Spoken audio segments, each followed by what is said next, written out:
Bienvenue à tous dans notre émission 15 minutes de grâce et de vérité avec le pasteur Satish Mathura.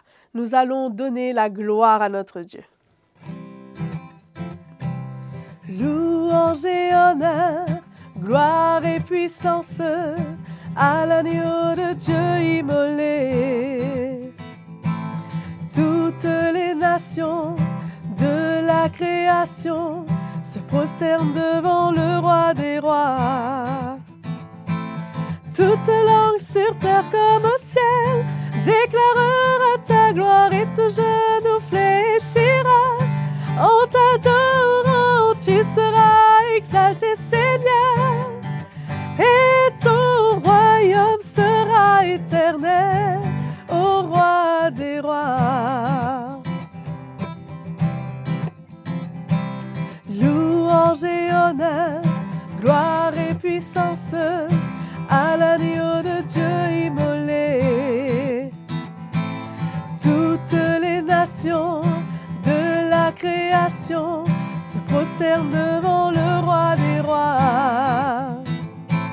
Toute langue sur terre comme au ciel déclarera ta gloire et tout genou fléchira.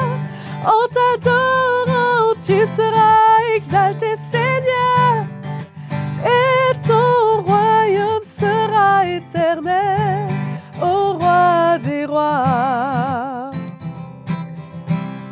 Ô roi des rois. Ô roi des rois. Alléluia, je vous laisse maintenant avec la parole de Dieu. Bienvenue dans votre nouveau programme 15 minutes de grâce et de vérité. Merci Maëva pour ce moment de louange.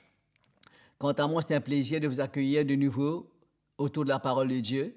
Et je remets vous partager, continuer de parler au sujet de la croissance du chrétien.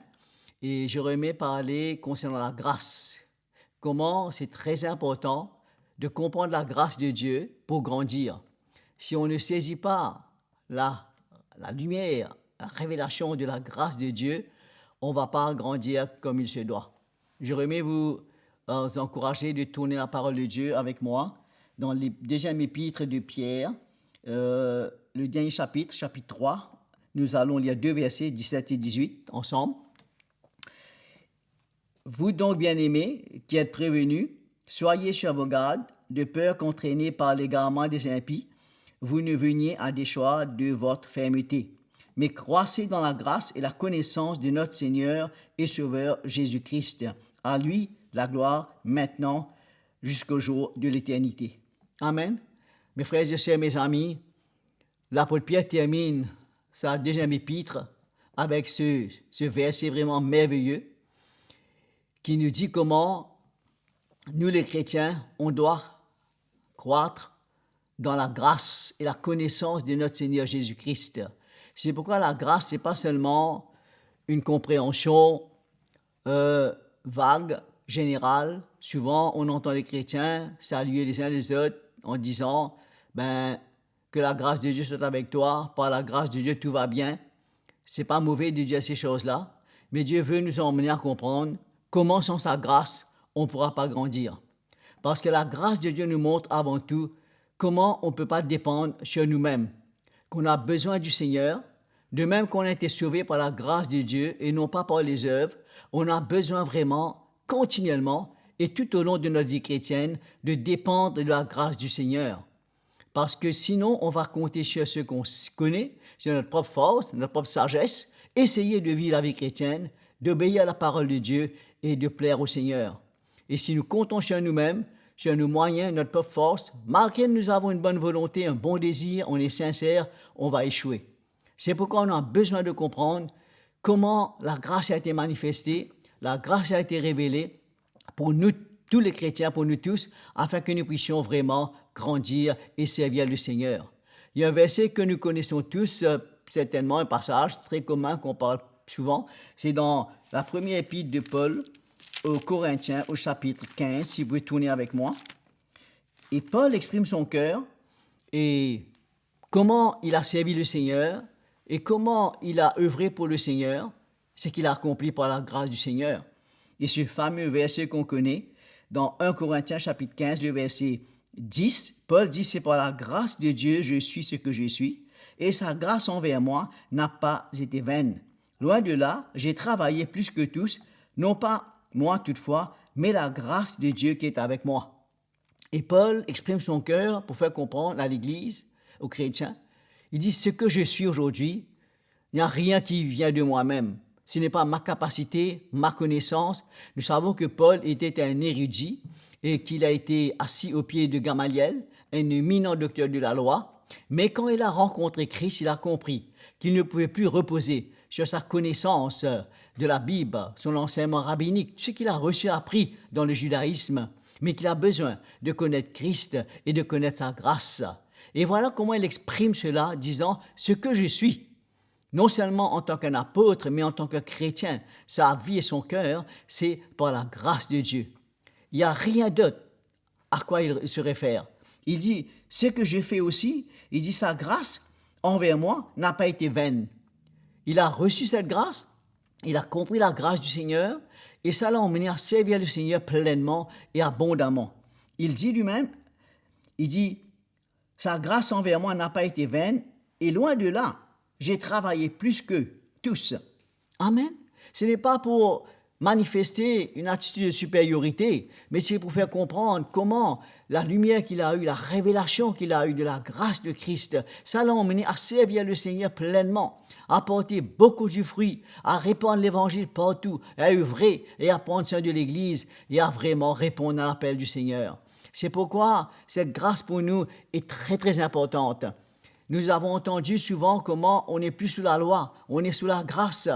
Et la grâce, cela nous emmène à renoncer à nous-mêmes, à perdre notre vie et à servir le Seigneur. Je remets que vous puissiez tourner avec moi dans un autre passage. On va peut-être regarder 2-3 petits passages ensemble parce que c'est tellement important. Dans l'épître de Paul à Tite, nous allons regarder ensemble au chapitre 2 et le verset 11. Et c'est tellement précieux ce petit verset que je remets lire ça ensemble avec vous. Un verset que souvent peut-être on ne réalise pas, on passe là-dessus rapidement. Et c'est le chapitre 2 de l'épître de Paul à Tite, le verset 11. Ça nous dit, la grâce de Dieu, source de salut pour tous les hommes, a été manifestée. Elle nous enseigne à renoncer à l'impiété, au désir de ce monde, à vivre dans le siècle présent d'une manière sensée, juste et pieuse. Amen. Donc la grâce de Dieu, quand elle est venue, elle est révélée, elle nous montre comment Dieu nous pardonne, comment le Seigneur a effacé nos péchés. Nous a lavés par son sang. Et sans que nous puissions faire quoi que ce soit, on est sauvé par la grâce, sans les œuvres, par la foi en Jésus-Christ.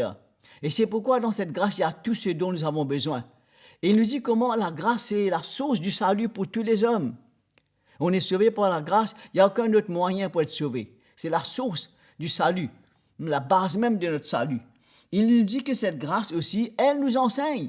Vous savez, quand on comprend la grâce de Dieu, ce n'est pas une licence pour vivre dans la chair, pour vivre une vie selon le monde, parce qu'on est sous la grâce, mais au contraire, la grâce du Seigneur nous enseigne à renoncer à l'impiété, aux convoitises de ce monde, aux désirs de ce monde, mais à vivre d'une manière juste, pieuse, claire avec le Seigneur. Quand on comprend la grâce de Dieu, on devient reconnaissant.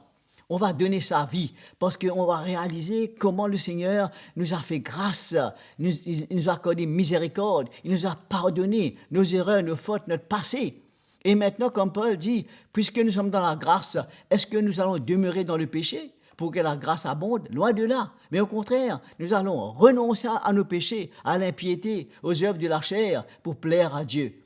Parce qu'on sera reconnaissant. On aura un cœur brisé, un cœur vraiment où on veut plaire au Seigneur, être agréable au Seigneur.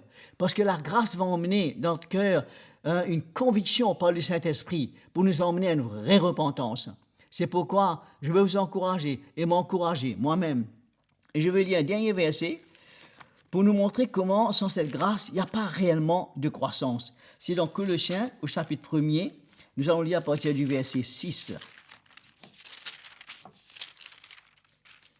Ça nous montre comment l'Évangile a fait des progrès, comment l'Église a grandi, comment les chrétiens ont grandi spirituellement par la grâce du Seigneur. Le verset 6 nous dit, « Cet évangile est parvenu chez vous, tout comme il porte des fruits et fait des progrès dans le monde entier. Il en est de même chez vous, depuis le premier jour où vous avez entendu, connu la grâce de Dieu selon la vérité. » Ce verset, Paul exprime comment cet évangile, comment il est arrivé vers les Colossiens, mais cet évangile, là où il va, il porte du fruit. Et ça fait des progrès. C'est-à-dire, pour que le chrétien et l'Église fassent du progrès, il faut comprendre la grâce du Seigneur. Et ce petit bout qui nous dit, depuis le jour où vous avez entendu et connu la grâce de Dieu selon la vérité. La grâce et la vérité, cela va de pair. Ça marche ensemble. C'est pourquoi, depuis le jour qu'ils ont connu la grâce et la vérité, ça les a emmenés à vraiment porter beaucoup de fruits et à grandir dans le Seigneur. C'est pourquoi, mes frères et sœurs bien-aimés, on a besoin d'avoir la révélation de la grâce de Dieu. Et quand on lit la Nouvelle Alliance, les Écritures, vous allez voir comment les apôtres, souvent, nous parlent de l'importance et la nécessité de la grâce de Dieu pour grandir. Parce qu'on n'est plus sous la loi. Le chrétien aujourd'hui, on est sous la grâce, la dispensation de la grâce. Bien qu'on croit dans la parole de Dieu, les prophéties, les Écritures de l'Ancienne Alliance, qui sont riches et précieux, mais on a besoin de comprendre sur la Nouvelle Alliance, c'est une alliance de la grâce de Dieu en Jésus-Christ par son sang, la foi dans ce que Jésus a fait à la croix pour notre salut. C'est pourquoi je veux vous encourager à ouvrir votre cœur à l'œuvre du Saint-Esprit en vous et pour comprendre cette grâce du Seigneur qui est tellement nécessaire et tellement importante pour notre marche spirituelle et aussi pour notre croissance et notre service pour le Seigneur. C'est pourquoi l'apôtre nous dit « Croissez dans la grâce et la connaissance du Seigneur Jésus-Christ. » On a besoin de connaître le Seigneur de mieux en mieux et de connaître sa grâce. Et la grâce et la vérité, ça marche toujours ensemble. On peut avoir la grâce, mais si on n'a pas la vérité, on va passer à côté. On va vraiment dévier. On a besoin de la vérité et la grâce. Et c'est très important de comprendre ces choses-là.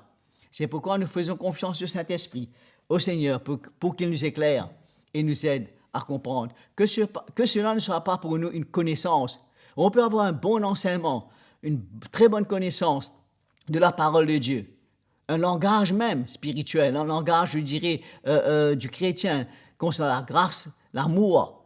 Comme la grâce et l'amour, c'est toujours bien connecté. La vérité et l'amour, c'est très, très connecté et c'est lié dans la parole de Dieu. C'est pourquoi nous avons besoin de vivre et de marcher dans la grâce et la vérité. Amen. Voilà, mes frères et sœurs bien-aimés, mes amis, ça a été un plaisir pour moi d'avoir été des vôtres. À une prochaine fois, que Dieu vous bénisse. Merci. Nous vous remercions pour votre fidélité. J'espère que vous avez été bénis. Aimez, partagez cette vidéo, bénissez ceux qui sont autour de vous. Abonnez-vous à notre chaîne YouTube CityMI et cliquez sur la cloche pour ne rater aucune émission. Écrivez-nous à l'adresse qui s'affiche sur votre écran. À bientôt.